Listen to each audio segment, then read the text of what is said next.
बिस्मिल्लाहिर्रहमानिर्रहीम। अस्सलाम वालेकुम नाज़रीन, लाइव डॉक्टर शाहिद मसूद के साथ मैं हूं नाला अली।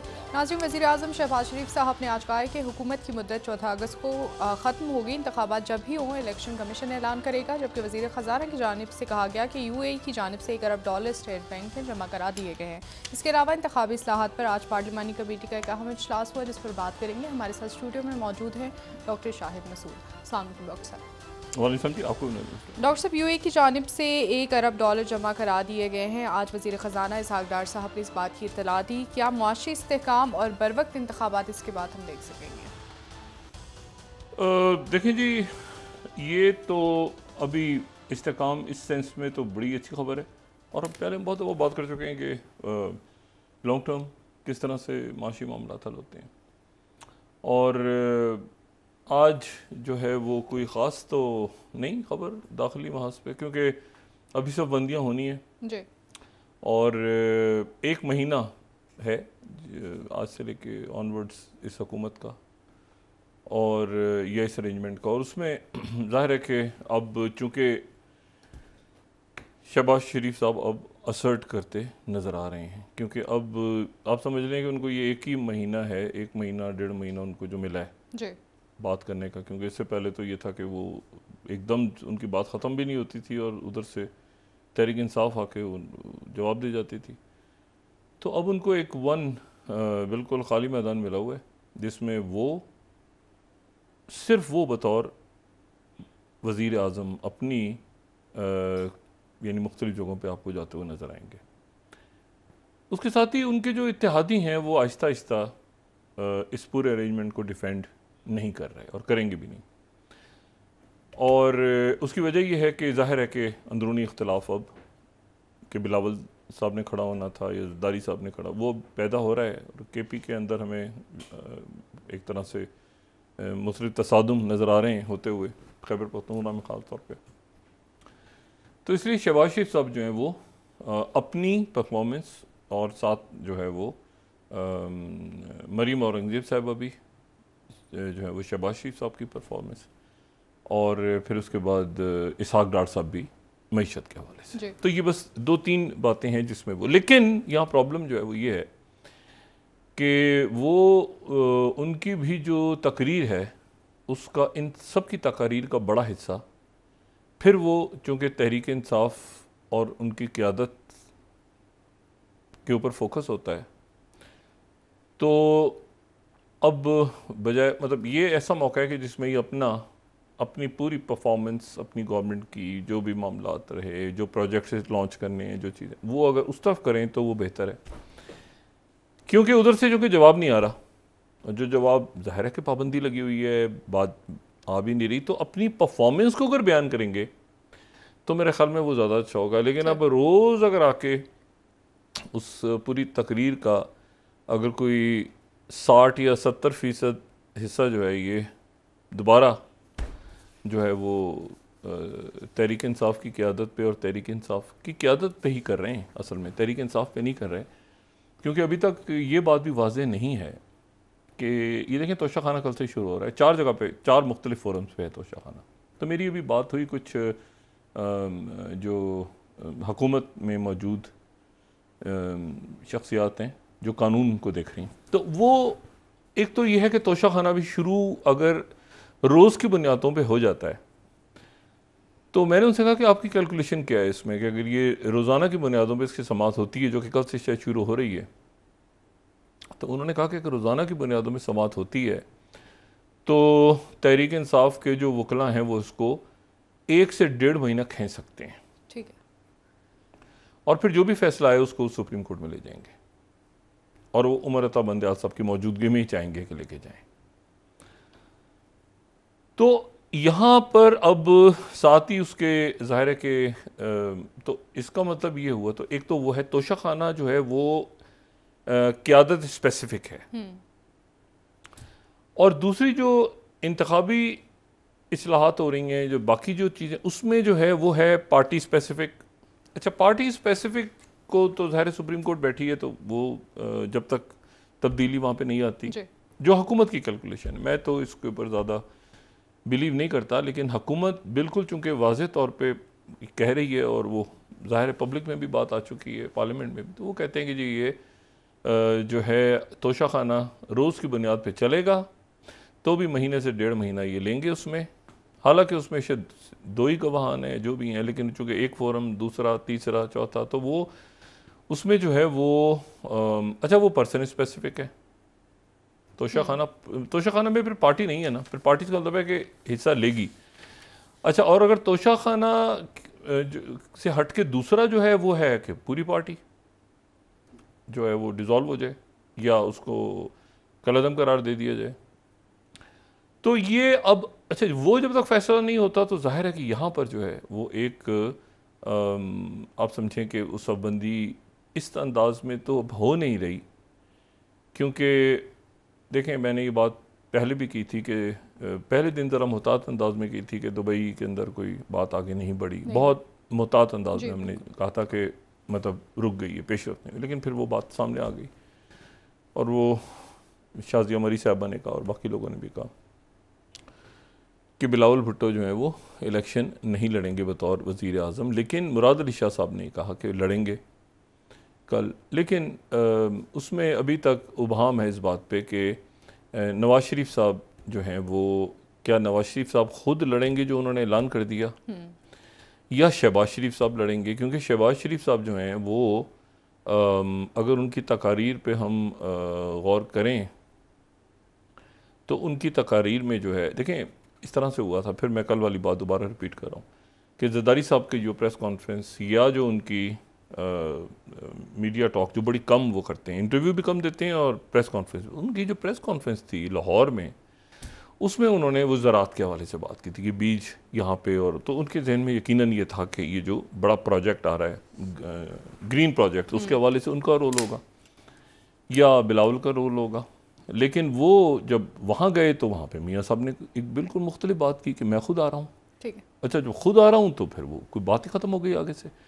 अच्छा, अभी वो बात कर ही रहे थे तो यहाँ पर शहबाज शरीफ साहब जो हैं, मतलब उनकी हर तकरीर में शहबाज शरीफ साहब एक बड़े ज़बरदस्त किस्म के वज़ीर आज़म के तौर पे उभर रहे हैं सामने, और उनकी हर तकरीर में खूबी ये है कि वो जो है वो मतलब है कि मतलब वो ये भी कह सकते थे कि ये जो भी मईशत के हवाले से जो भी कुछ हुआ है तो इस पर जो है वो सिपह सलार के साथ साथ जो है मेरे जो बरादर हैं वो भी चूँकि उन्हीं मुल्कों में हैं, इसलिए उनकी भी काविशें हैं इसमें कहीं जो पैसा है। लेकिन ये है कि वो उन्होंने कहा कि ये इसाक डार साहब और सब, और इसमें जो है वो आर्मी चीफ। अब मसला ये है कि 100 बिलियन तो ज़रदारी साहब ने लाने थे, तो मियाँ नवाज शरीफ साहब ने भी कुछ उससे डबल तो लाने होंगे, ये पहले हो गया सारा सिलसिला। तो अब मसला ये है कि इसमें मौलाना फजलुर रहमान साहब भी ज़रा खामोशी उन्होंने इख्तियार की है, लेकिन जाहिर है कि वो भी अभी तक वाज़े नहीं कि उनकी मुलाकात होगी। वो दुबई आएंगे मियाँ नवाज शरीफ साहब, या वो लंदन चले जाएंगे। उनकी वापसी के हवाले से शहबाज शरीफ साहब को अब फाल होना चाहिए, मेरा ख्याल ये है, क्योंकि उसकी वजह ये है कि आज उन्होंने कहा कि 14 तारीख को, 14 को तो नहीं, वो 13 को ख़त्म हो जाएंगी, लेकिन 14 को ये ख़बरें मुस्लिम लीग नून की तरफ से चल रही हैं कि मियाँ नवाज शरीफ साहब की वापसी, तो अगर 14 अगस्त को उनकी वापसी है तो फिर उस फेज़ में चले जाना चाहिए मुस्लिम लीग नून को, ताकि इससे कतई नज़र कि वो, लेकिन फिर साथ वही मसला है कि वो उनको ये भी कहा जा रहा है कि जी आप सुप्रीम कोर्ट के अंदर जब तक तब्दीली नहीं आती तो कोई बात आगे नहीं बढ़ेगी। और आपने देखा होगा कि कानूनी महाज पे हमें कोई फ़ाल मियाँ नवाज शरीफ साहब की कानूनी टीम कोई फ़ाल उनकी वापसी के हवाले से अभी नज़र नहीं आ रही। अभी सारा फोकस जो है वो तहरीक इंसाफ के ऊपर है कि उनके साथ क्या मामलात होते हैं 9 मई के हवाले से, जो मुख्तलिफ मुकदमात हैं, और ये तोशाखाना और बाकी, तो उसको वो रख के, अच्छा ये ऐसे ही होता है ना कि वो मतलब वो एक उनको सामने रख के स्ट्रेटजी बनानी है, अब फिर उनको सामने रख के भी बनानी है, और फिर एक अंदर भी मसला खड़ा हो गया है कि भाई अगर उधर से तो इधर कौन, क्योंकि यहाँ शहबाज शरीफ साहब की तो प्रॉपर प्राइम मिनिस्टीरियल लुक्स है ना फॉर द नेक्स्ट, मतलब आप देखें ना वो, मतलब वो बड़े कॉन्फिडेंट, बड़ा ज़बरदस्त उनका वो अपने आप को, हाँ एक्टिव है, तो वो अब सवाल ये है कि ये अगर मियाँ नवाज शरीफ साहब ने वज़ीर आज़म बनना है तो उनका तो जिक्र कहीं आ नहीं रहा। मैंने अभी बड़ी अजीब बात हुई, एक अजीब व गरीब बात हुई। मैंने कहा जी ये अब ये हुकूमत में मैं ये नहीं कहूँगा कि किस पार्टी के, एक वज़ीर साहब से अभी बात हुई अभी आधा घंटा पहले। तो मैंने कहा जी ये जो है वो आप ये जावेद लतीफ़ साहब के ऊपर बात हो रही थी। आज जावेद लतीफ़ साहब ने सुबह प्रेस कॉन्फ्रेंस की थी और उन्होंने कहा था कि लेवल प्लेइंग फील्ड। अच्छा मैं ये नहीं कहूँगा कि नून के थे या इत्तेहादी थे, मगर एक अहम वज़ीर, ठीक है। तो वो उन्होंने बड़ी इंटरेस्टिंग बात की। वो कहते हैं डॉक्टर साहब ये जो लेवल प्लेइंग फील्ड है, तो लेवल प्लेइंग फील्ड का मतलब ये तो थोड़ी है कि इस तरह भी आप ले सकते हैं कि नवाज शरीफ साहब की नाअहलियत ख़त्म हो जाए, लेकिन इस तरह से भी तो ले सकते हैं कि साबिक वज़ीर आज़म ही नाअहल हो जाएं और वो भी नाअहल रहे हैं, तो फिर भी लेवल प्लेइंग फील्ड है ना। हाँ, अच्छा मैं इसके ऊपर मैंने कहा क्या कहते हैं, हाँ ये भी तो लेवल प्लेइंग हो सकती है ना, कि वो ये भी नाअहल हो जाएं वो भी नाअहल रहे हैं, तो लेवल प्लेइंग फील्ड है, एक ही लेवल। मैंने कहा ये तो फिर अजीबो गरीब किस्म की बातें यहाँ पे लोग सोच रहे हैं। तो मैं तो परेशान हो गया सुन के, अच्छा ऐसा भी कहते हैं, हाँ ऐसा भी तो हो सकता है, ये भी तो लेवल प्लेइंग है। मैंने कहा अच्छा, कहते हैं हाँ अब और करें ना, लेवल प्लेइंग फील्ड की ही बात कर रही थी ना मुस्लिम लीग, तो वो अगर फर्ज करें नाअहल हो गए और वो अहल हो गए तो ये लेवल प्लेइंग थोड़ी होगी, लेवल प्लेइंग तो दोनों अहल।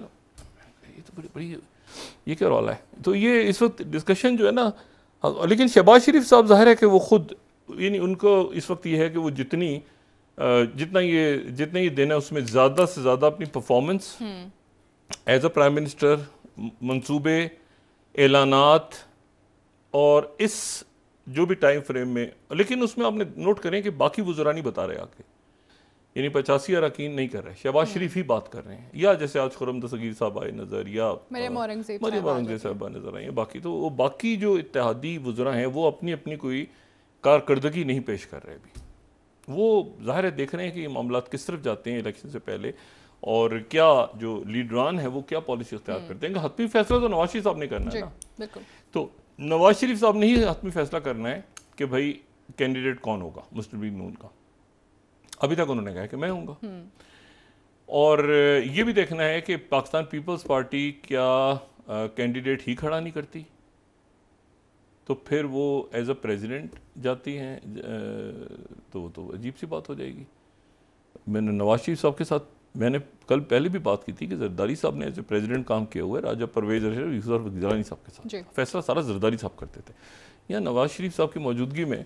और वो नवाज शरीफ साहब जो कहें कि मैं मतलब बगैर किसी बैसाखियों के इत्तेहादियों के आ रहा हूँ, तो फुल पावर के साथ, 2/3 के साथ, तो वो फिर वो उनके वो ये तो ख्वाहिश है, लेकिन डॉक्टर साहब नहीं प्लानिंग है ना, ख्वाहिश है, प्लानिंग्स हो रही हैं, सोच रहे हैं, लोग बैठे हैं, डिस्कस कर रहे हैं एक दूसरे से कि क्या सिलसिला बनता है। और उसमें सबके अंदर जो वेरिएबल्स बहुत सारे हैं ना, एक तो तहरीक इंसाफ वेरिएबल है, Tehreek Insaf as a party variable है, तो उनकी क़यादत वेरिएबल है, फिर ये कि सुप्रीम कोर्ट का फैसला क्या होता है, क्या फैसले आते हैं, और क्या तो मतलब वेरिएबल्स बहुत से हैं ना। तो ये अब देखते हैं कि आने वाले दिनों में अब क्लैरिटी आती जाएगी ना, सब बंदी कैसे होनी है, कैसे बात आ गई। अभी तो ये है कि शहबाज शरीफ साहब उन्होंने कहा कि जो भी कुछ होना है को मैं एज अ प्राइम मिनिस्टर कम से कम अपनी इस गवर्नमेंट की पॉलिसीज़ को बता के जाऊँ कि ये हमने ये किया।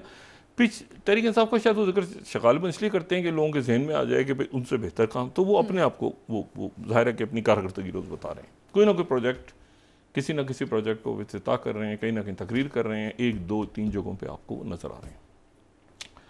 अच्छा, लेकिन मैंने कहा कि अगर तोशाखाना जल्द से जल्द भी होता है तो वो बकौल हुकूमती माहिरीन कानून के वो महीना सवा महीना खींच सकते हैं इसमें, तो ये तो और फिर जो चैलेंज करेंगे मौजूदा चीफ जस्टिस की मौजूदगी में। देखें बहरहाल ये क्या आने वाले दिनों में क्या हालात होते हैं, ये तो अल्लाह बेहतर जानता है। लेकिन यह है कि इसमें ये अच्छी चीज़ हुई कि वो यूएई की तरफ से वो मतलब डिफ़ॉल्ट की जो बातें थी वो तो ख़त्म हुई बिल्कुल। लेकिन IMF ने ये ज़रूर कहा है कि अगर गर्दिशी खसारा ख़त्म नहीं हुआ तो हमारी शराइत मज़ीद, गर्दिशी खसारा वही कि आपकी आमदनी कम है और ख़र्चे ज़्यादा हैं, तो ये अगर आपने ना कम किया तो आइंदा ज़्यादा सख्त शराइत होंगी मार्च के बाद जब आप एक और प्रोग्राम में जाएंगे। तो ये हमें बहुत सारी चीज़ें करनी है, मईशत को ठीक करना है, कैसे करना है, वो सारी प्लानिंग्स। मेरा ख्याल है कि पॉलिटिकल पार्टीज़ अगर अपने माशी प्लान्स को लेकर सामने आ जाए ना इस वक्त, और उसमें एक चार्ट ऑफ, जो मैं हमेशा बात कहता हूँ कि एक चार्ट ऑफ इकोनॉमी पे अगर बात हो सकती है ना, तो ये कि हुकूमत का साइज इससे बड़ा नहीं होगा, हुकूमत कम से कम रखी जाएगी, अखराजात डिवीजन्स कम कर दी जाएंगी, बहुत सारी वजारतें कम हो जाएंगी, बहुत बहुत ये कमेटियाँ आगे पीछे दाएं भाई बहुत खर्चा है इसमें। तो इसको कम करके एक छोटी स्मार्ट गवर्नमेंट बना के आप आगे चलें। और मतलब है कि बहुत ज़रूरत नहीं है ना आपको एक एक वजारत में बहुत सारे लोगों की। तो देखें बहरहाल फैसला तो काबरीन ने करना है, इन्होंने करना है, लेकिन ये कि एक ख़र्चा कम करने पे तो कम से कम हो सकता है चार्ट ऑफ इकोनॉमी साइन। अच्छा, इसमें साथ ही आ जाएँ ज़रा दूसरी दो चार बातें जो बड़ी अहम, बहुत अहम और बराह रास्त पाकिस्तान पे असर होने जा रहा है उनका, उन बातों का। नेटो की समिट ख़त्म हुई आज जी, और सबसे ज़्यादा अगर कोई शख्सियत खुश है तो वो है प्रेसिडेंट बाइडेन।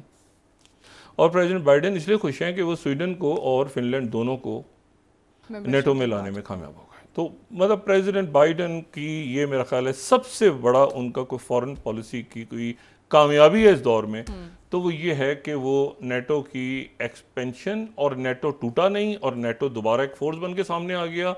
और बाइडेन जो हैं, प्रेसिडेंट बाइडेन, वो दो मुल्कों को लाने में कामयाब हो गए, यानी फिनलैंड को और स्वीडन को, जब आखिरी मिनट पे प्रेसिडेंट उर्दुगन ने स्वीडन को गो हेड कर दिया। सबसे ज़्यादा अगर कोई परेशान शख्स है तो वो हैं व्लादिमीर ज़ेलेंस्की, और वो इसलिए परेशान हैं कि उनको ना सिर्फ ये कि मेंबरशिप नहीं मिली, अगर हम ये इनका देखें नेटो का जो कम्युनिकेशन जो इनका कम्युनिके बाद में इन्होंने जारी किया है नेटो ने, तो उसको हम देखें अगर, तो उसमें हमें जो है वो बहुत सारी बात नज़र आ रही है यूक्रेन के हवाले से। यूक्रेन, ज़ेलेंस्की वेलकम किया, हमने ये किया वो किया फलां किया सब कुछ किया। अच्छा, चाइना का भी जिक्र है, ठीक है ना, PRC People's Republic of China का भी जिक्र है, लेकिन इसमें एक लेकिन है, ठीक है ना, ये पीपल्स रिपब्लिक ऑफ चाइना, उनके एम्बिशंस क्या हैं, ये क्या है वो क्या है, हम देखते हैं फलां करते हैं आगे पीछे, ये वो सब सारा कुछ है। लेकिन इसमें इंपॉर्टेंट बात यह है कि यूक्रेन कब बनेगा मेंबर, वो तारीख नहीं दी, यानी वो तारीख नहीं है इसमें कि हम इतनी देर तक। हाँ, उन्होंने ये ज़रूर कहा है कि हम जो है वो जो इनका प्रोसीजर तेज़ कर देंगे फिनलैंड की तरह, उसकी तरह। वो इतनी सूरत हाल आखिर में जाके ख़राब हो गई, यानी शाम को अभी ज़ाहिर है कि प्रेसिडेंट बाइडेन आज ख़त्म हो रही है, तो प्रेसिडेंट बाइडेन के बाद फिनलैंड चले जाएंगे, हो सकता है स्वीडन भी चले जाएँ क्योंकि वो भी मेंबर बनाए, और फिर वापस चले जाएंगे। लेकिन इसमें जो इम्पोर्टेंट बात है वो ये है कि जो यानी प्रेसिडेंट ज़ेलेंस्की हैं यूक्रेन के, वो उनको ये नहीं पता यूक्रेन के प्रेसिडेंट को कि हमें मिलेगी कब, यानी हम कब बनेंगे, हाँ हम कब मिलेंगे, ठीक है ना, और हम जो हैं वो हम कब मिलेंगे, यानी कब दोबारा मिलेंगे, नेटो की समिट कब होगी, जॉर्जिया का वो जो 2008 में हुई थी, कब ऐसी मुलाकात होगी, कब हमें बुलाया जाएगा, कब हम जाएंगे। तो ये जो है ना, ये मेरा ख्याल है कि ये एक परेशानी का सबब है प्रेसिडेंट ज़ेलेंस्की के लिए कि उनको मेंबरशिप नहीं मिली, और सिर्फ वहाँ पर उनको नहीं, फिर वो आखिर में शाम में थोड़ा सा गुस्से में आ गए थे, वो गुस्से में आ गए, और उन्होंने गुस्से में आके ये कहा कि मुझे वेपन्स और ये और दें, ये करें फलां करें। तो बेन वेलिस हैं जो कि बरतानिया के सेक्रेटरी डिफेंस हैं, उन्होंने भी बड़ा अजीब जवाब दिया आगे से। हाँ, उन्होंने जवाब क्या दिया, उन्होंने ये कि मैं 32वीं स्लाइड कोट कर दूँ क्योंकि बड़ा यानी अजीब सा, ये जो मैं यहाँ पे कोट कर देता हूँ 32nd और 33rd। वो कहते हैं कि बेन वेलिस जो हैं सेक्रेटरी डिफेंस बरतानिया के, ये टाइम्स है, टाइम्स ऑफ इंग्लैंड, वो कहते हैं कि आई एम नॉट अमेजोन, हम कोई अमेजोन नहीं है, मतलब यहाँ पर आप होता है ना कि वो अपनी किताबों की लिस्टें भेजते रहते हैं, तो वेपन्स की लिस्टें ना भेजें, क्योंकि हम जो है ना वो कोई अमेजोन नहीं है कि आप विश लिस्ट, हाँ, कि मतलब आप अपनी विश लिस्ट भेज रहे हैं बार बार, ठीक है, मतलब ये बड़ी एक सख्त किस्म का उन्होंने बयान दिया, तंग आके बेन वेलिस ने, कि भाई ये क्या मसला है, ये हर वक्त असला मांगता रहता है, चीज़ें मांगता रहता है। उन्होंने कहा हम जो है वो नहीं है, मतलब आप हर वक्त रोते धोते रहते हैं, शुक्र ही नहीं करते, आप इतना आपकी मदद कर दी है। तो ज़ेलेंस्की थोड़ा सा उसमें ऊपर नरम हो गए, लेकिन ज़ेलेंस्की जो है वो अब ये देखते CNN वाले कह रहे हैं श्योरेंस Ukraine future is in NATO, 29 slide जो है एंड न्यू सिक्योरिटी गारंटीज काम वरीज एट फाइनल डेज, वो बात बनी नहीं जो बननी चाहिए थी ना बात। अच्छा, और डेली सभा टर्की का कह रहा है कि Ukraine gets western security commitments after NATO heartbreak, मतलब है कि वो मज़ा नहीं आया, वो दिल कुछ टूट सा गया है प्रेसिडेंट ज़ेलेंस्की का। अच्छा, चाइना के अजीब हुआ, चाइना को उन्होंने ऐड कर दिया है लेकिन फ्रांस ने वीटो कर दिया कि जी वो ऑफिस नहीं खुलेगा टोक्यो में। अच्छा, तो चाइना का जिक्र, खैर तो चाइना ने बड़ा सख्त रिएक्ट किया उस पर, ठीक है। और शायद प्रेसिडेंट पुतिन का एक दौरा हो चाइना का अगले महीने, अभी तक कंफर्म नहीं है लेकिन सोर्सेज कुछ कह रही हैं वहाँ पे कि शायद वो एक मुलाकात हो, प्रेसिडेंट पुतिन जाएं चाइना या शी जिनपिंग यहाँ पर आएँ। 12 और ये भी अभी वाज़ेह नहीं है कि टर्की का अगला लहमल क्या होगा। टर्की जो है वो उसको दिल से तो नहीं पसंद करता अमेरिका, ठीक है ना। अब वो F-16 तैयारों के ऊपर ही बात रहेगी, या ये है कि यूरोपीय यूनियन की मेंबरशिप उनको कब मिलेगी, कैसे मिलेगी, या ये कि खामोशी से F-35 तैयारी भी देंगे वो, क्योंकि तैयब अर्दोगन देखें वो स्ट्रॉन्ग मैन है, वो भी ऐसे नहीं है कि वो इतनी बड़ी उन्होंने इतना बड़ा स्टेप लिया है। और जिसको जाहिर है कि प्रेसिडेंट पुतिन देख रहे हैं गौर से। थोड़ा सा एक जो फीलर है मिडल ईस्ट के अंदर वो ये है कि जो अरब लीग इकट्ठी हुई है ना, एक स्ट्रॉन्ग फोर्स बन के अरब लीग जी, ये जहन में रखें कि अरब लीग के इकट्ठे होने से OIC तो है ना अपनी जगह फोरम, OIC है, फिर उसके बाद अरब लीग है, फिर अरब लीग के बाद एक GCC है, जो कंट्रोल है ना सारा, यानी जो पैसा है तो वो GCC के पास है। फिर GCC की कंट्री से अब थोड़ा सा बाहर चले जाएं तो अरब लीग आ जाती है, ठीक है। उसमें अफ्रीकन कंट्रीज भी हैं, बाकी भी, इजिप्ट भी, बाकी, और अगर आप और उसको वसी कर दें तो OIC आ जाती है। तो ये जो हमेशा से एक बात चलती रही है और वही चलती रही है कि जो यहाँ पे जो इसको वेस्टर्न मीडिया ज़्यादा करता है कि यहाँ पे लीडर कौन होगा जी, मतलब लीडरशिप किसके पास होगी, यानी मुस्लिम वर्ल्ड की कह लें या सुन्नी वर्ल्ड की कह लें, मुस्लिम वर्ल्ड की कह लें, जो भी। ये जब से अरब लीग इकट्ठी हुई है ना सारी, तो अरब लीग इकट्ठी हो गई, इन्होंने सीरिया को बुला लिया है, उसके ऊपर कहीं तो अर्दोगन खुश नहीं थे। तैयब अर्दोगन को ये फीलिंग थी कि एक मिनट ये सारे, क्योंकि एक बहरहाल हिस्ट्री है सल्तनत उस्मानिया अरब ममालिक की, वो अरब लीग सारी इकट्ठी हो गई, तो वो तैयब अर्दोगन की अब वो अपने आप को वेस्ट की तरफ लेके जाते हैं, क्योंकि यहाँ ये ऑलरेडी इकट्ठे हैं, बहुत बड़ी अरब लीग जो है, अरब लीग, GCC कंट्री, ये सारी। तो तैयब अर्दोगन जो है वो इन्हीं के साथ आ जाते हैं, या ये है कि मतलब क्योंकि अरब लीग के इजलास में वो आ नहीं सकते, अरब लीग GCC में भी नहीं आ सकते, तो फिर वो कौन सा इजलास होगा जिसमें वो आएंगे। तो अब यानी बड़ा अजीब सा है ना कि सिर्फ टर्की और जो ये ईरान, टर्की अच्छा टर्की ईरान के दरमियान भी आज़रबाईजान पे फट है, तो वो भी बहुत ज़्यादा नहीं बनती कोई बात। तो वो अब उसमें यह है कि शायद फिर उसमें तैयब अर्दोगन जो कि ज़्यादा से ज़्यादा फोरम्स में रहना चाहते हैं, तो वो EU के अंदर उनका बनता है। अगर आप अभी भी जाएं तो एक यूरोपियन टर्की आपको नज़र आता है, इस्तांबुल, और वो नेटो में तो हैं ऑलरेडी, नेटो के तो शुरू के मेंबर्स में से हैं। तो वो अपने आप को उन्होंने थोड़ा सा वेस्ट की तरफ किया है, जिसको बहुत ज़्यादा रशिया ने और चाइना ने भी बहुत, अच्छा चाइना के साथ भी थोड़ा सा मैंने कल भी बात की थी कि टर्की बहुत क्लोज नहीं रहा चाइना के, हिस्टोरिकली भी, और पुराने जो सिल्क रोड के ज़माने से, और जब मतलब वो बड़ी हिस्ट्री है, ठीक है, उसमें जाए बगैर। हाँ एग्जैक्टली। तो सिल्क रोड ये सल्तनत उस्मानिया के आने के बाद बंद हो गया था ना, क्योंकि यहाँ से गुजर के जाते थे ना, तो सल्तनत उस्मानिया दरमियान में आ गया था, तो यूरोप से फिर जो चाइना की तरफ जाते हुए इशारा रेशम पे, तो बीच में सल्तनत उस्मानिया, ये पुरानी, बहरहाल उसको आप छोड़ें। मैं सिर्फ ये कह रहा हूँ कि वो एक हिस्टोरिकली उनकी कोई, यानी ऐसा चाइना का जो जिस तरह चाइना आगे बढ़ रहा है, तो उसमें टर्की एक फैक्ट है, लेकिन वो बहुत ज़्यादा मतलब है कि वो ऐसा नहीं है कि वो टर्की को बहुत स्ट्रेटेजिकली चाइना, तो वो बस ठीक है, ताल्लुकात अच्छे हैं, लेकिन वो बेल्ट एंड रोड का हिस्सा भी नहीं है। टर्की बनना चाहता है, चाइना चाहता है कि उसको बना ले, उनका जो मिडल कॉरिडोर है, लेकिन वो अभी तक बाज़ाब्ता तौर पर नहीं है। तो देखना है कि अब आगे ये किस तरह से प्रेसिडेंट अर्दोगन जो हैं, थर्ड टर्म उनकी शुरू हुई है, बड़ी पावर के साथ आए हैं वो, और तो अब ये है कि वो अपने आप को कैसे, क्योंकि वो रशिया के लिए भी ज़रूरी हैं, क्योंकि देखें ना, ये जो गंदम की डील है, या जो कैदियों का तबादला है, या जो और बहुत सारे मामलात हैं ब्लैक सी से, तो उसमें टर्की की इंपॉर्टेंस बहुत है। तो टर्की को ना वेस्ट नज़रअंदाज कर सकता है, ना मिडल ईस्ट नज़रअंदाज कर सकता है, ना रशिया कर सकता है, ना चाइना कर सकता है, कोई भी। तो टर्की अब कैसे अपनी पोजीशनिंग कैसे करता है, अब ये देखना है।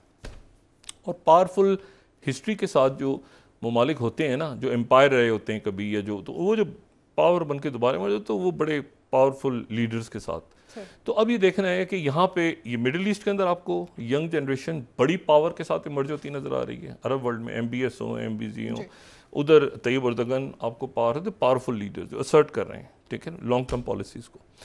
तो अब चाइना ने रिस्पॉन्ड तो किया है, लेकिन जापान जो है, अच्छा जापानी जो प्राइम मिनिस्टर हैं वो अब यूरोप से सऊदी अरेबिया आ रहे हैं। Saudi Arabia, UAE, Qatar, Japan भी ज़ाहिर है कि खूबसूरत मुल्क, और वो उन्होंने भी अपनी बड़ी अच्छे ताल्लुकात रखे हुए हैं। यानी चाइना के साथ उनके जो भी ताल्लुकात अच्छे बुरे उससे हट के उनके पाकिस्तान के साथ, इंडिया के साथ, मिडिल ईस्ट के साथ, सारे मुल्कों के साथ, यूरोप के साथ, जापान अपनी जगह एक हिस्ट्री रखता है, और हिस्ट्री पावरफुल हिस्ट्री तो रखता है ना। भाई जापान, जर्मनी के साथ जापान तो था इमर्ज, जहाँ 2 न्यूक्लियर वेपन्स गिरे और उसके बाद वो इतनी बड़ी पावर बन के इतने सालों के बाद आ गया दोबारा वापस दुनिया के स्टेज पे। तो ये वहाँ पर हुआ है सारा। अच्छा, एक मसला फिर वो मसला है, और मैं उस मसले को मसला बराए मसला नहीं कह रहा, लेकिन उसके स्ट्रेटेजिक चूँकि एंगल्स हैं, तो उसके स्ट्रेटेजिक एंगल्स हैं वो ये कि ये जो बास्तिजी अगर इसको कहा जाए डे, जिस तरह से भी फ्रेंच में इसको प्रोनाउंस करते हैं, ये वो दिन है जो 1789 में जब वहाँ पे पेरिस में पथराव हुआ था इनकलाब फ्रांस के दौरान, तो इसको वहाँ पर 1780 से हर साल परेड होती है। अच्छा। ठीक है। अब इस साल जो परेड हो रही है उस परेड में इंडियन प्राइम मिनिस्टर मोदी जा रहे हैं। ठीक है। 3 मामलात गड़बड़ हैं। अब ये 3 मामलात ऐसे हैं जो कहीं पीछा नहीं छोड़ रहे हैं। अच्छा, इनको ऑब्जर्व करना इसलिए ज़रूरी है क्योंकि ये हम इंटरनल पॉलिटिक्स को तो हमेशा अवॉइड करते हैं, लेकिन जो स्ट्रेटेजिक इश्यूज होते हैं जो रीजन के, ये बड़े कुछ अजीब से होते हैं। मिसाल के तौर पे जैसे उनके वहाँ जाने का जब दिन आया, यानी वो पहुँच रहे हैं वहाँ पे और वो फ्रांस पहुँच रहे हैं, तो ये 10वीं स्लाइड अगर हम दिखाएं, मैं बड़े दिनों से ये बात कह रहा था कि ये फड्डा पड़ेगा। यूरोप जा रहे हैं प्राइम मिनिस्टर मोदी, यूरोपीय पार्लियामेंट में 6 पार्लिमानी ग्रुप्स, जिसमें सोशलिस्ट भी हैं, जिसमें क्रिश्चियन ग्रुप्स हैं, जिसमें राइट विंगर्स हैं, जिसमें उन 6 ग्रुप्स ने, अगर हम यहाँ पे 10 स्लाइड दिखा सकें, तो यूरोपियन पार्लियामेंट में एक करारदाद पेश कर दी है। अच्छा। ऑन मणिपुर। मणिपुर के वायलेंस पे एक करारदाद पेश कर दी है, ह्यूमन राइट्स, डेमोक्रेसी, वायलेंस, इसके ऊपर, और ये इसके ऊपर बहस शुरू होगी। अगर हम इसको दूसरी स्लाइड दिखा सकें, जो 14वीं स्लाइड है, तो ये जो है ये 12 तारीख को लगी हुई है। ठीक है ना, 12 तारीख को क्यूबा, उसके बाद एथिक्स, फिर फूड एडिटिव्स, फिर किर्गिस्तान, लेबनान और मणिपुर। मणिपुर लगी हुई है 12 को। 12 जुलाई को वहाँ मणिपुर डिस्कस होगा। अच्छा, ये मणिपुर डिस्कस होगा और फिर उसकी पूरा मणिपुर देख रहे हैं, मणिपुर ये पूरा बहस, और फिर उसके बाद 13 तारीख की सुबह को ये करारदाद मंजूर हो जाएगी। क्यों? अच्छा, ये जो है ना, पूरी एक लॉबिंग फर्म हायर की है इंडिया ने यूरोप के अंदर के इसको काउंटर करने की। यूरोपीय पार्लियामेंट में मणिपुर की करारदाद मंजूर हो रही है कि वहां पे वायलेंस हो रहा है। अब मुझे बताएं कि ये क्या सिलसिला है कि जहां जहां प्राइम मिनिस्टर मोदी सफर करते हैं वहां पहले से कुछ तैयार पड़ा होता है? नहीं, वहां पहले से तैयार पड़ा होता है। अभी मैं बताऊं, 3 इश्यूज हैं, एक इशू नहीं है, 2 इश्यूज और हैं इसके अलावा। एक तो ये इशू है, दूसरा ये है कि वो जो राफेल डील हुई थी 2015 में, वो जान नहीं छोड़ी, वो पीछे लगे हुए हैं।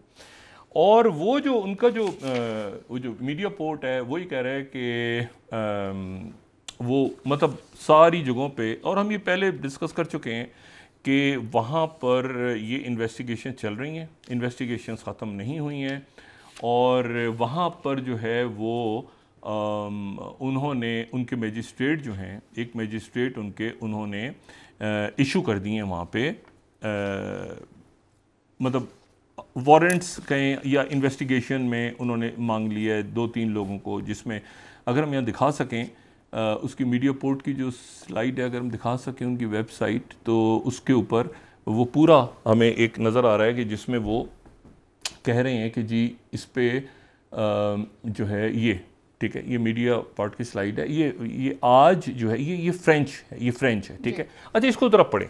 ये कह रहे हैं कि फ्रांस की जो 7.8 बिलियन की यूरो की सेल हुई थी 2016 में, 36 राफेल तैयारों की, वो अभी तक ऑनगोइंग फ्रेंच इन्वेस्ट अभी चल रही हैं। ये जो है ये फ्रांस की मीडिया साइट है, ये ध्यान में रखें। ये उनकी, मैं आपको बता रहा हूँ ना इंडिया की ना पाकिस्तान की, ये फ्रेंच, ठीक है।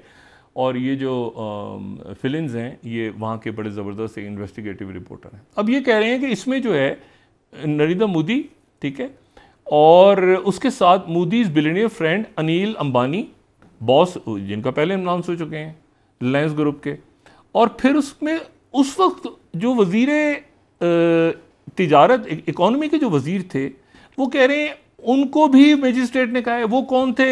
मैक्रोन। अच्छा, तो मैक्रोन का भी इसमें जिक्र है, उनका भी जिक्र है, अनिल अंबानी का भी जिक्र है।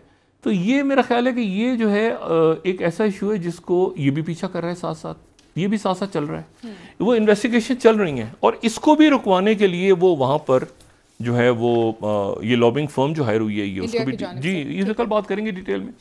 तीसरा जो इशू है, देखें वो इशू जो है वो ये है कि ये जो उनकी यूनाइटेड क्रिश्चियन फ्रंट है, मैंने आपसे कहा था कि ये क्रिश्चियंस का इशू जो है ना, ये गले इनके बहुत ज़्यादा पड़ेगा। मुसलमान ओवैसी वगैरह तो इतनी बात नहीं कर पाते, लेकिन क्रिश्चियंस जो है ना वो इस मामले में बड़ा सेंसिटिव हैं।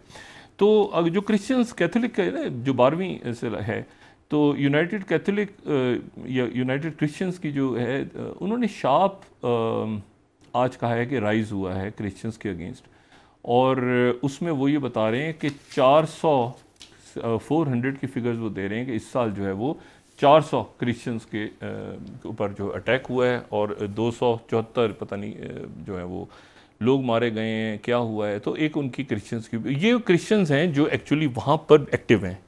यूरोप में जो एक्टिव हैं वो क्रिश्चियन बॉडी, खासतौर पर राइट विंग के क्रिश्चियंस, यानी सोशलिस्ट भी, क्योंकि यहाँ मणिपुर में और इन इलाकों में आपको पता है ना ये मेतीज और क्योंकि हाँ यहाँ पर चूंकि जो लोग रहते हैं वो एक सोशलिस्ट एक है उनका ना, वो मतलब सोशलिज्म की तरफ उनका, और उसके साथ ये ग्रुप सब वहाँ एक्टिव हैं। ये बिल्कुल अच्छे से सिख ग्रुप बाहर एक्टिव हैं। इसी तरह से अब ये बात हम तो काफ़ी दिनों से कह रहे हैं कि मणिपुर के मसले को आप रिजॉल्व करें, वरना मणिपुर का मसला यूरोपियन पार्लियामेंट में पहुंच जाएगा। अब ये अच्छा वहीं पहुंचा हुआ है जहां पर ये क्रिश्चियंस एक्टिव हैं, तो उन्होंने भी इशू कर दिया ये क्रिश्चियंस का। साथ ये राफेल की चल रहा है मसला, साथ जो है ये अब एक सुकून का सांस लिया है प्रेसिडेंट बाइडेन ने। लेकिन यहाँ पर अब ये देखना है कि टर्की ने तो हेल्प कर दी ना स्वीडन की, सवाल ये है कि यूक्रेन का क्या बनेगा, क्योंकि ये बात प्रेसिडेंट पुतिन के कानों तक पहुंच गई, उनको यकीन हो गया कि अभी दूर दूर तक कहीं यूक्रेन नेटो का हिस्सा नहीं बनने जा रहा। तो अब वो क्या, अब गुस्सा किस पे उतरेगा? ठीक है, ब्रेक ले लेते हैं, वापस आके बात करेंगे। जबकि वैगनर ग्रुप भी उनके साथ है, मिल गया हुआ है दोबारा वापस। ठीक है नाज़रीन, एक ब्रेक ले लेते हैं, हमारे साथ रहिएगा।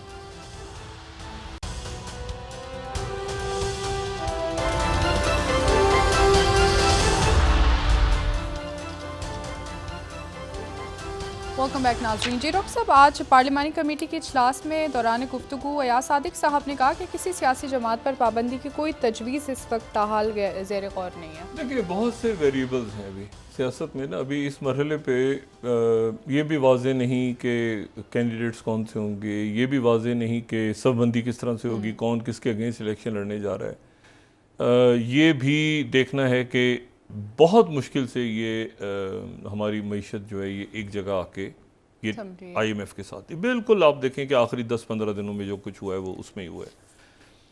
तो ये हम इस वक्त मुतहम्मिल नहीं हो सकते, और बिल्कुल मेरा तो ख्याल था शायद पहले हम तो बताओ रियासत जो है ना, कुछ चीज़ों को हम दोबारा के मामला फिर गड़बड़ की तरफ चले जाएँ और हम ये देखेंगे जी मतलब सारी चीज़ों पे कॉम्प्रोमाइज़ हो सकती है। ये सिक्योरिटी, मईशत, ठीक है, फॉरेन पॉलिसी, और ये आपके अंदर जो एक इंस्टेबिलिटी, मायूसी या लोगों के अंदर परेशानी है, बिजली के बिलों का क्या बनेगा, कैसे होगा, क्या होगा, ये इसको एक जगह ठहरा आना ज़रूरी है। तो ये मेरा ख्याल है कि ये और चूँकि वेरिएबल्स बहुत हैं अभी, बहुत सारी अभी गुफ्तगू होनी है, मुज़ाकरात होनी है, बातचीत होनी है, फैसले आने हैं, कब आने हैं, चैलेंज होंगे, कैसे होंगे, क्या होंगे, मुख्तलिफ एक्ट्स बन गए हैं, क्या वो सुप्रीम कोर्ट के अंदर क्या वो आइनी तरामीम हैं, किसको कैसे इंटरप्रिटेशन होती है सुप्रीम कोर्ट की, क्या होता है सितंबर तक। तो ये बहुत सारे मामलात हैं जो मेरे ख्याल से वेरिएबल्स हैं अभी यानी उन पर बात यकीनन हो रही है, लेकिन जिस गैदरिंग में बैठे हैं तो वहाँ पे एक अलग बात मुख्तलिफ लोग कर रहे होते हैं, तो इसलिए फिर ये है कि वो और सारे पूछ रहे होते हैं कि जी ऐसे भी हो सकता है, ऐसे भी हो सकता है, ऐसे भी हो सकता है। जैसे मैंने भी बात बताई ना कि ये वो कहते हैं कि जी ये भी तो लेवल प्लेइंग हो जाएगी। तो अच्छा, तो इसमें उस तरफ तो हतमी फैसला नवाज शरीफ साहब ने करना है कि मुस्लिम लीग नून किस तरफ जाएगी। अच्छा, यहाँ पर पीपल्स पार्टी ने करना है, जरदारी साहब ने करना है। अच्छा, और फैसला करना है और ऐसे करना है कि जिसमें यानी एक स्ट्रॉन्ग फुटिंग पे करना है ना फैसला।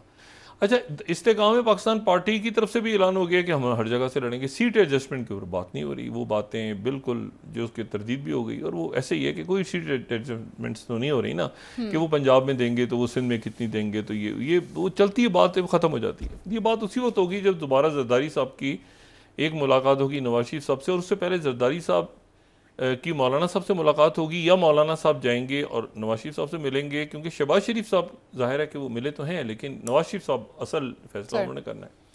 वो आ रहे हैं, कब आ रहे हैं, कब नहीं, पोस्टपोन उन्होंने कर दिया, कैसे, तो ये सारा अभी जो मैंने कहा ना, अभी तो जो हमें चीज़ नज़र आ रही है वो ये है कि शहबाज शरीफ साहब अपने आप को असर्ट कर रहे हैं, क्योंकि उनको ये जो दिन मिले हैं जिसमें कोई अपोजिशन भी नहीं है, कोई उनको जवाब भी नहीं, उसमें वो अपने प्रोजेक्ट्स को और अपनी जो कारकर्दगी है तमाम हुकूमत की, ये ज़हन में रखें। अच्छा, बाकी वज़रा नहीं आ रहे, ये यानी अभी सब ने आके बताना नहीं शुरू किया कि हमने अपने फील्ड्स में क्या किया है। अभी सिर्फ शहबाज शरीफ साहब तमाम हुकूमत की अपनी कारकर्दगी, क्योंकि प्राइम मिनिस्टर वो थे। ये अलग बात है कि वो 85 अरकान कौन थे, एक इत्तेहादी है, वो सारे वो अपना बता रहे हैं कि इस हुकूमत को ऐसे मिला था और मैंने इस तरह से काम किया। वो ज़ाहिर है कि 1-1.5 महीना ही उनके पास ऐसा रहा है ना कि जिसमें मतलब है कि उनको काम कर सकें। हाँ, मतलब है कि ये कम से कम मुजाहरे और बाकी मामला जो तहरीक इंसाफ की तरफ से सारा था, तो वो तो इसीलिए शायद वो थोड़ा सा इस वक्त ये भी एक सोच है कि थोड़ा सा ठहराव आके उनको अपनी बात तो करनी दी जाए। ऐसा ना हो कि गिरफ्तारी और बड़ी कर लें तो ये फिर उसके नतीजे में सारा लोगों का तवज्जो उधर चली जाए। तो मैंने इसीलिए गुजारिश की थी कि जी फिर लोगों की तवज्जो तो इसलिए उधर जा रही है बार बार, क्योंकि आप जिक्र ही हर तकरीर में उन्हीं का कर वहीं से शुरू करते हैं, लेकिन फिर वो ये बात भी है कि वो बताते हैं कि भाई मुझे किन हालात में मिले और मैंने किस तरह किया क्या, कि बहरहाल वो सियासत में अब किस तरह चलता है ये देखते हैं। लेकिन असल बात इसमें यह है ना कि जो रीजनल, अब देखें कि तवज्जो अभी यूरोप पे रहेगी कि यूरोप से नेटो समिट के बाद यूरोप में क्या होता है। अच्छा, इंडिया के ऊपर इंडिया फ्रांस तो एक इशू है ना, लेकिन ये मणिपुर का इशू जैसे मैंने कहा ना पार्लियामेंट में आ गया, ये बड़ा इशू है, ये छोटी बात नहीं है कि पार्लियामेंट के अंदर आ गया और राफेल तैयारों की अभी तक इन्वेस्टिगेशंस हो रही हैं और ये सारा हो रहा है। और ये जो इशू यानी यूरोपियन पार्लियामेंट के अंदर करारदाद उसी दिन पेश होना और उन्हीं दिनों में मंजूर होना जबकि वो वहाँ पे मौजूद हैं, ये एक बड़ी चीज़ है। अच्छा, और इस पे यानी इनके फेवर में कोई भी नहीं है, सारे ही ग्रुप्स जितने ग्रुप्स हैं ना, right wingers, Christian groups, socialist जो हैं, वो जो भी हैं वो सारे मिलके एक यूरोपियन पार्लियामेंट में करारदाद ला रहे हैं और मणिपुर में ला रहे हैं, अंदाजा लगाएं। तो इशू ये है सारा कि ये अब इसका स्ट्रेटेजिक पहलू है, क्योंकि अब वो म्यांमार टच होगा। और इसके बाद जो मैंने आपसे बात की ना, नेटो का तो हो गया, नेटो अब ये जाहिर है कि उन्होंने चाइना का नाम डाल दिया, लेकिन अमेरिका चाइना के दरमियान एक वो डी कपलिंग के हवाले से पिछले दिनों सेक्रेटरी ब्लिंकन भी गए, सेक्रेटरी फाइनेंस की ट्रेजरी सेक्रेटरी भी गई, वो बातचीत चल भी रही है। अच्छा, रशिया, जाहिर है कि अब रशिया देखते हैं कि यूक्रेन के ऊपर, यूक्रेन तो नेटो का हिस्सा नहीं बना, और स्वीडन और फिनलैंड तो अब वो यूक्रेन के साथ क्या करना है वो प्रेसिडेंट पुतिन ने देखना है। ठीक है। उसके बाद ये है कि चाइना और रशिया और करीब आ गए, ठीक है, टर्की ने अपनी पोजीशनिंग देखनी है। और ये जो आप देखें ना कि जो GCC ओपेक है, ओपेक में टर्की तो नहीं है ना, तो ओपेक रशिया के साथ एक अलायंस में जा चुका है। कुछ मिडिल ईस्ट के अंदर ऐसे लोग हैं जो कि वो कह रहे हैं कि ठीक है वो उधर चले गए तो हम ये इस ब्लॉक की तरफ ज़्यादा टिल्ट होंगे, यानी चाइना की तरफ और रशिया की तरफ। मिडिल ईस्ट के कुछ मुल्क ऐसे हैं, ठीक है, वो कह रहे हैं कि हम ये अमेरिका से इस तरफ टिल्ट हो रहे हैं, बैलेंस रख रहे हैं, क्योंकि अमेरिका ने एम्बेरस किया माजी में अभी कुछ अर्सा पहले। तो वो इधर SCO और ब्रिक्स करेंसी और ये सारा उसमें वो एक्टिव है। इंडिया जो है वो देखेगा, अब जाहिर है कि ये फ्रांस के विजिट के बाद कि भाई ये कहाँ पे चीज़ें सारी आके ठहरी हैं, ऑफिस नहीं खुल रहा नेटो का, ये सारे मुल्क वहाँ गए थे, नेटो प्लस में भी वो नहीं गए हैं, ये कैसे, और ये मणिपुर और ये जो सारा वायलेंस हो रहा है ये किस तरह इफ़ेक्ट कर रहा है पूरी दुनिया के अंदर, पूरी पाकिस्तान के अंदर पॉलिटिकल, जाहिर है कि इलेक्शंस की तरफ मुल्क जा रहा है, तो एक अनसर्टेनिटी रहेगी अगले चंद हफ्तों चंद महीनों आप समझ लें कौन सी हुकूमत ने आना है, किस तरह से पॉलिसीज़ बनानी है, हुकूमत में कौन होगा, अपोजिशन में कौन होगा, इत्तेहादी कौन किधर होगा, किस सूबे में। तो ये और सबसे बढ़ के बात मईशत, नंबर 1 मईशत। और नंबर 2 मैं हमेशा बात कहता हूँ ना कि आप रीजनली इस वक्त ठीक हैं। देखिए ना जैसे अब मतलब ये बहुत सिचुएशन डिस्टेबलाइज हो गई थी मुल्क के अंदर, उसके बावजूद आपने IMF के आप मामले से निकल गए, आप उसकी तरफ नहीं गए, लेकिन आपने वो जो अपने रिफॉर्म्स तो करने हैं ना, अपने बेसिक्स को ठीक करना है, अपने इश्यूज को ठीक करना है कि बार बार जो है वो IMF के पास ना जाएं आप, अपने बहुत सारी चीज़ें। तो ये कमिंग डेज के अंदर वेरिएबल्स बहुत हैं, तो देखते हैं कि अब मुल्क की सियासत, रीजनल पॉलिटिक्स और इंटरनेशनल पॉलिटिक्स किस तरफ जाती है। नेटो बाइडन बहरहाल खुश हैं और ज़ेलेंस्की डाउन है और स्वीडन भी खुश है और प्रेसिडेंट पुतिन जो है वो देख रहे हैं कि अच्छा ही चले गए ना ज़ेलेंस्की को छोड़ के। ठीक है, बहुत शुक्रिया नाज़रीन, कल इंशाल्लाह दोबारा आपसे मुलाकात होगी। मुझे नाइला अली को इजाज़त दीजिए। अल्लाह हाफ़िज़ जी डॉक्टर साहब। अपने दोस्तों रिश्तेदारों गुर्दो नवाह के लोगों का सब ख्याल रखिएगा।